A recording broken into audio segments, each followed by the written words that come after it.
Hello students, basic maths की इस video series में हम आगे बढ़ते हुए आज एलसीएम के बारे में पढ़ाई करेंगे। एलसीएम क्या है इसको थोड़ा सा सीखेंगे। एलसीएम का मीन होता है लोएस्ट कॉमन मल्टीपल। क्या होता है? Lowest common multiple.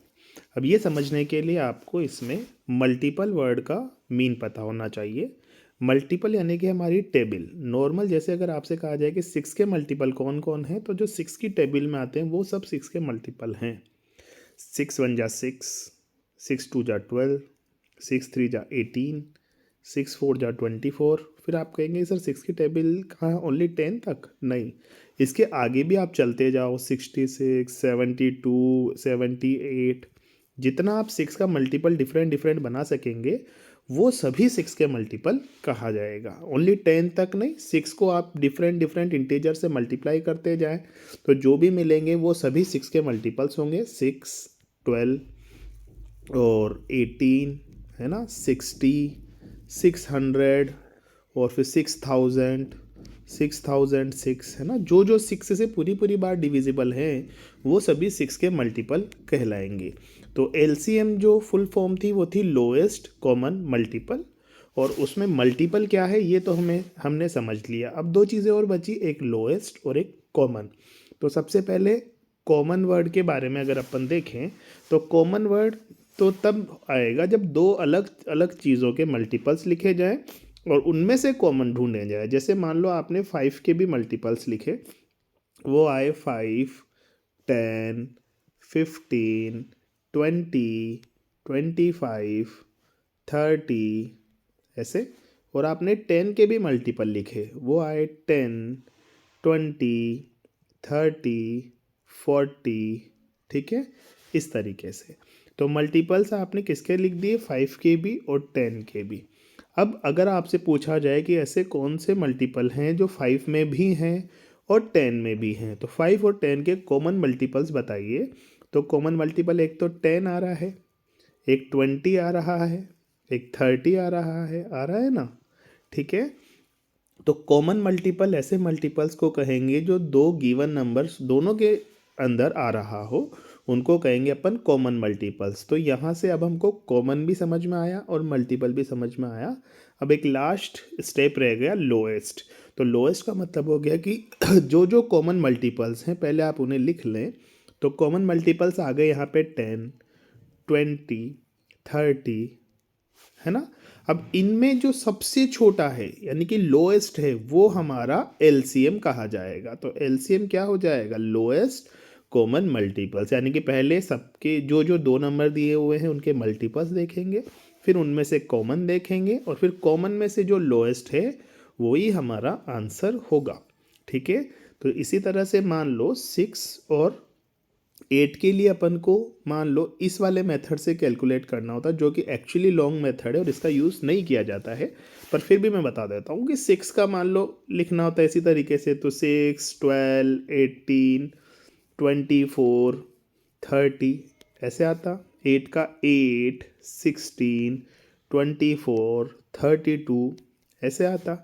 अब इनमें कॉमन ढूंढते जो दोनों में है, तो हम देखते हैं यहाँ पे कि 24 इसमें भी है और 24 इसमें भी है।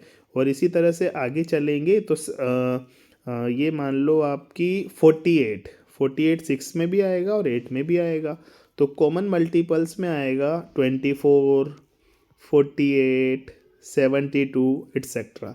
लेकिन अगर इनमें से लोएस्ट निकाला जाए तो ये है, यानी कि लोएस्ट कॉमन मल्टीपल या एलसीएम बन जाएगा हमारा 6 और 8 का 24।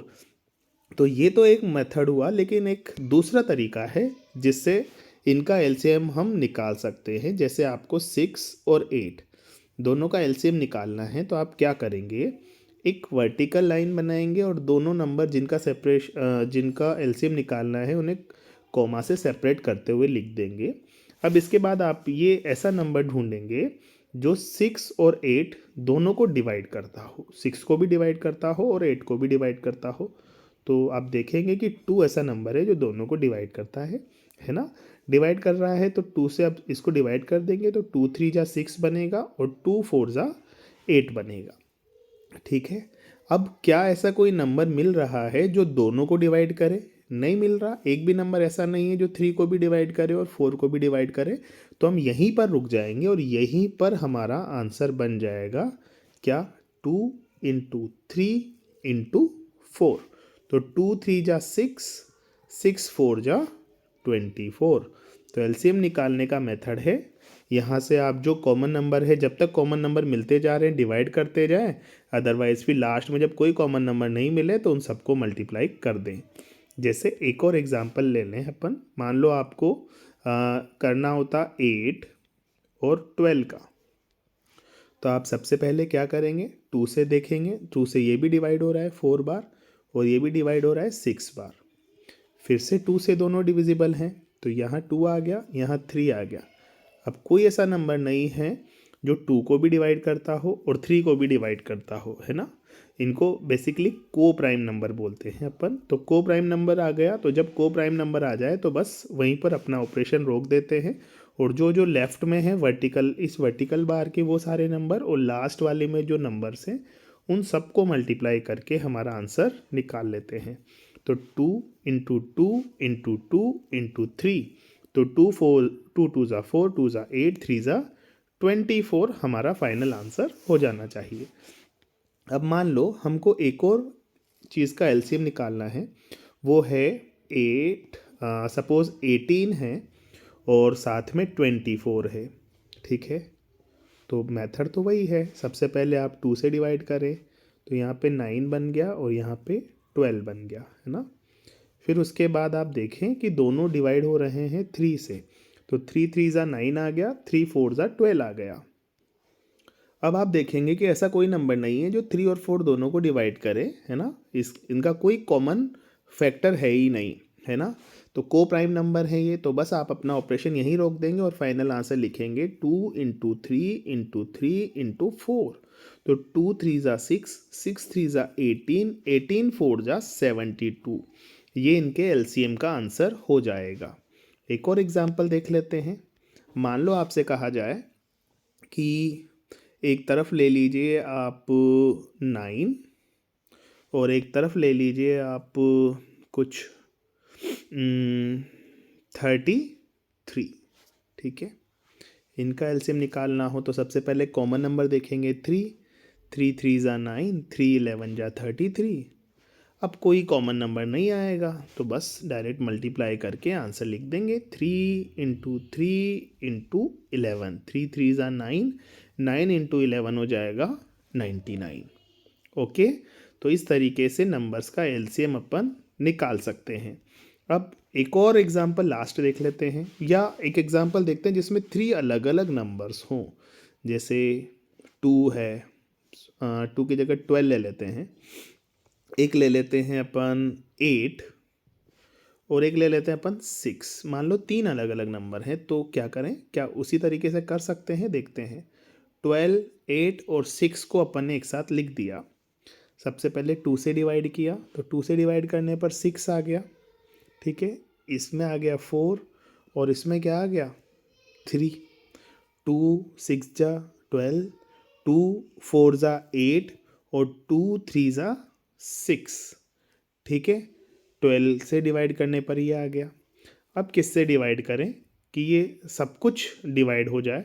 तो यहाँ पर देखो सब कुछ तो डिवाइड नहीं हो पाएगा, लेकिन 2 नंबर्स तो डिवाइड हो ही रहे हैं। कौन कौन सा?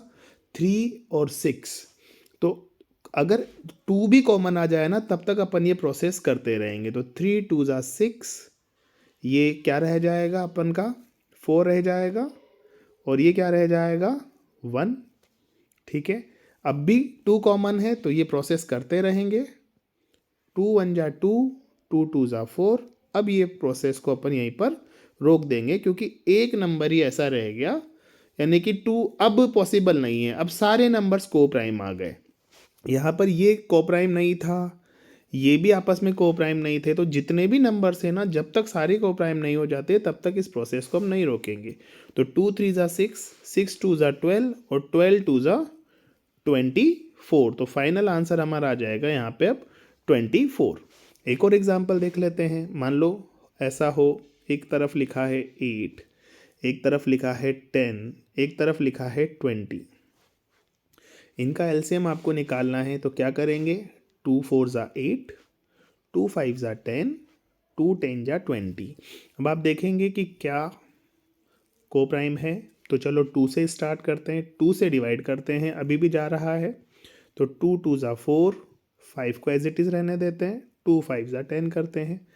अब 2 से तो नहीं डिवाइड हो रहे दो नंबर, 3 से भी नहीं हो रहे, 5 से हो रहे हैं, तो 5 से कर लेते हैं 2 1 1। अब जो सारे नंबर हैं उनका कोई कॉमन फैक्टर नहीं है, तो हम यहीं पर रुक जाएंगे। तो हमारा आंसर होगा 2 इंटू 2 4, इंटू 5 20, इंटू 2 40। क्या होना चाहिए इसका फाइनल आंसर, 40। 40 एक ऐसा नंबर है जो 8 10 और 20 का एलसीएम है, यानी कि 40 का फैक्टर 8 भी है, 40 का फैक्टर 10 भी है और 40 का फैक्टर 20 भी है। और इसके अलावा इससे छोटा, 40 से छोटा ऐसा कोई नंबर दुनिया में एग्जिस्ट नहीं करता जिसके फैक्टर 8 भी आए, 10 भी आए और 20 भी आए।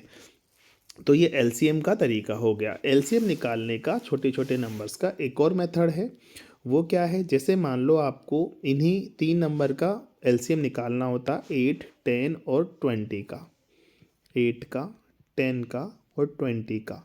तो इसमें हम इंडिविजुअल अलग अलग करके भी निकाल सकते थे। जैसे 8 का पहले निकालें, ओनली प्राइम फैक्टर करें इसका, 2 4 ज़ा 8 लिखें, फिर से 2 करें, 2 2 ज़ा 4 लिखें और फिर 2 1 ज़ा 2 लिखें, है ना। फिर इसी तरह से 10 का अलग से निकालें प्राइम फैक्टर, तो 2 5 ज़ा 10 लिख दें, 5 1 ज़ा 5 लिख दें। और फिर 20 का अलग से निकाल लें, वो क्या होगा, 2 10 ज़ा 20, 2 5 ज़ा 10, 5 1 ज़ा 5। ठीक है, अब हम इसमें कॉमन देखेंगे 2 की।